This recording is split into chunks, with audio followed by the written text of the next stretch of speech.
Hello student, welcome to Mother Swag Inter College online classes. Good morning to all of you. Student, today we are going to start revision work.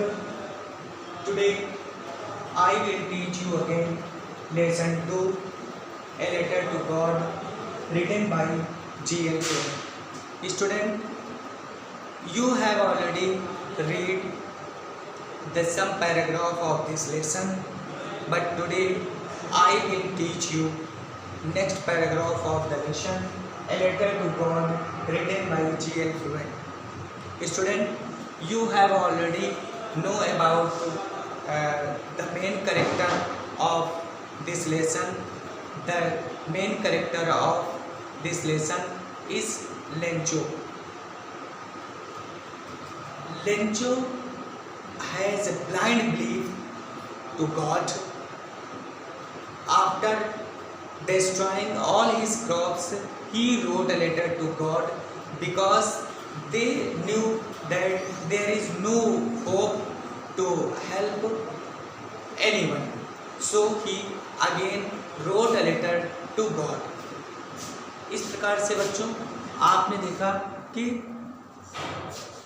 जो किसान है वो तुरंत जो है पुनः अपने धन पाने के लिए, अपने खेतों को पुनः बोने के लिए वो ईश्वर को पत्र लिखता है और उससे वो संतुष्ट होता है कि ईश्वर ही है जो हमारी मदद कर सकता है। तो बच्चों आज हम इसी के आगे नेक्स्ट पैराग्राफ का अध्ययन करेंगे, जिनमें से हम आज I will recite firstly the sixth paragraph of this lesson. So in order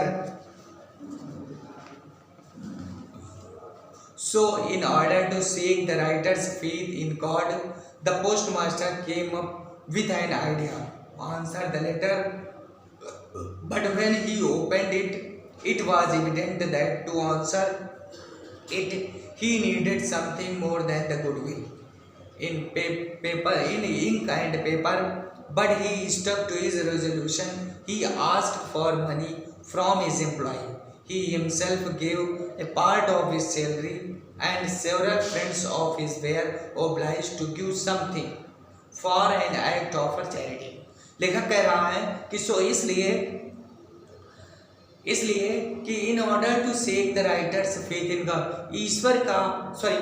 लेखक का ईश्वर पे विश्वास बनाए रखने के क्रम में the post master came up with an idea, post master के मन में एक विचार आया।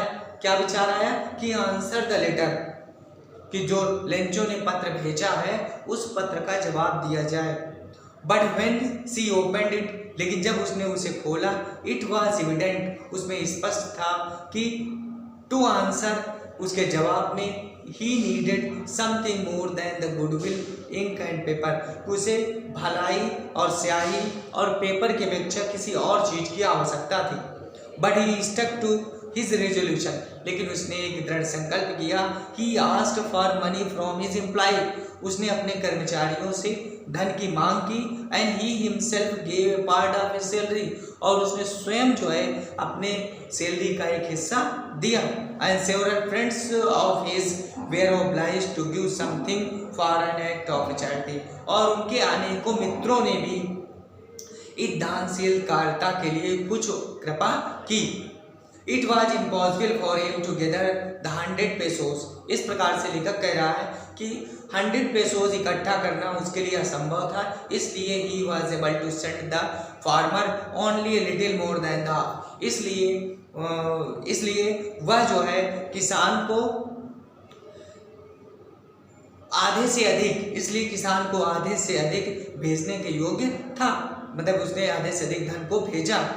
ही put the money in an envelope, उसने लिफाफे के अंदर उस धन को रख दिया। एंड एड्रेस टू लेंचो, और लेंचो के पते पर भेज दिया। And with them a letter containing only a single word as a signature God, और उसने उसके अंदर केवल एक ही पत्र रखा और जिसमें लिख दिया केवल सिग्नेचर करके जो है एक पत्र उसने लिफाफे के अंदर रख दिया। The following day So the following Sunday, Lencho came a bit earlier than usual to ask if there was a letter for him.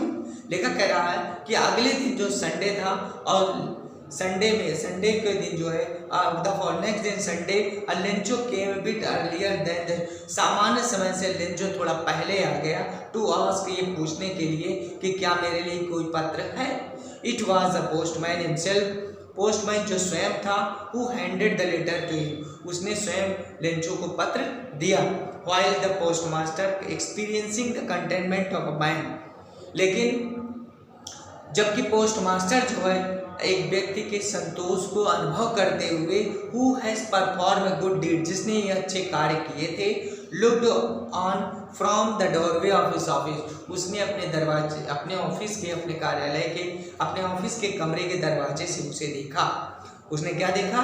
Lencho showed not slightest surprise on seeing the money. Lencho जो है धन को देख करके ज्यादा आश्चर्यचकित नहीं हुआ. सच वाज हिज कॉन्फिडेंस. ऐसा उसका ईश्वर पर भरोसा था कि भगवान तो मेरी मदद अवश्य करेंगे.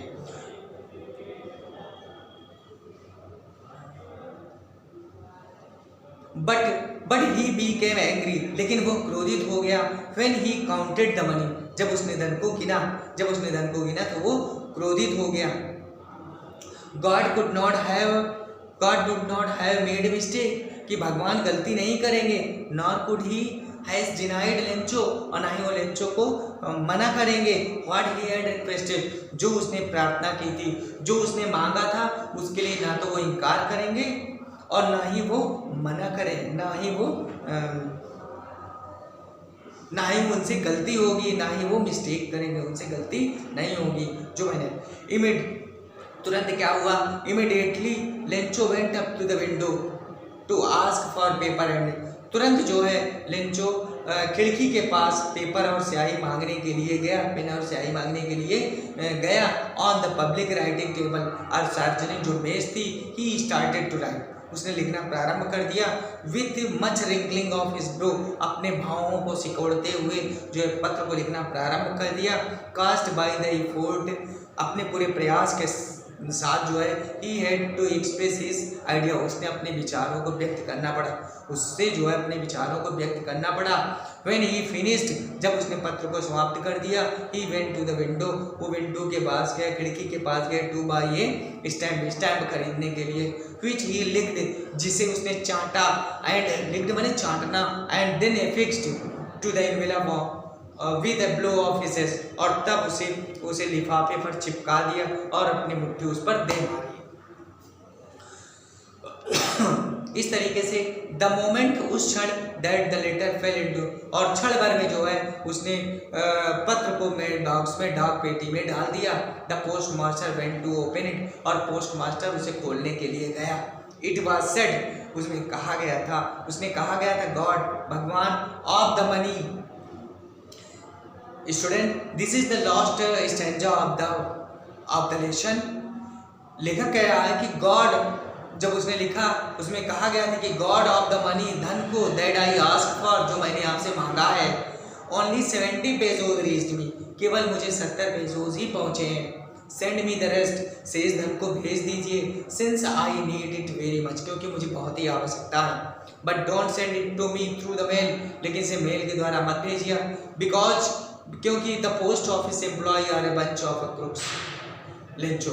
लेकिन जो ने कहा कि लेकिन मेल के द्वारा मत भेजना, क्योंकि मैं जानता हूँ कि पोस्ट ऑफिस के एम्प्लॉय जो हैं, पोस्ट ऑफिस के कर्मचारी जो है बेईमानों का समूह है. ये लोग बेईमान लोग हैं. और अगर फिर से तो आपने भेजा डाक के द्वारा, तो जो 30 पैसे बचे हुए ये भी पूरे खत्म हो जाएंगे और मुझे कुछ नहीं मिलेगा. ऐसा लेंचो की थिंकिंग थी. इसलिए उन्होंने मना किया कि भगवान रेस्ट ऑफ द मनी को, शेष धन को जो है डाक के द्वारा मत भेजिएगा, क्योंकि डाक के कर्मचारी बेईमान लोग हैं. ये लोग पैसे निकाल लेते हैं. तो बच्चों, आज से ये दूसरा पार्ट भी आपका समाप्त होता है. रीडिंग का कार्य दोबारा भी समाप्त हो चुका है और आशा करता हूँ कि सभी बच्चों को पाठ समझ में आ गया होगा. सभी बच्चों ने अच्छे से तैयार कर लिया होगा, मीनिंग भी आपको याद हो गई होगी, और जो आपको क्वेश्चन आंसर जो पैराग्राफ दिए जाते हैं लिखने के लिए वो भी आपने तैयार कर लिया होगा, याद कर लिया होगा। Thank you.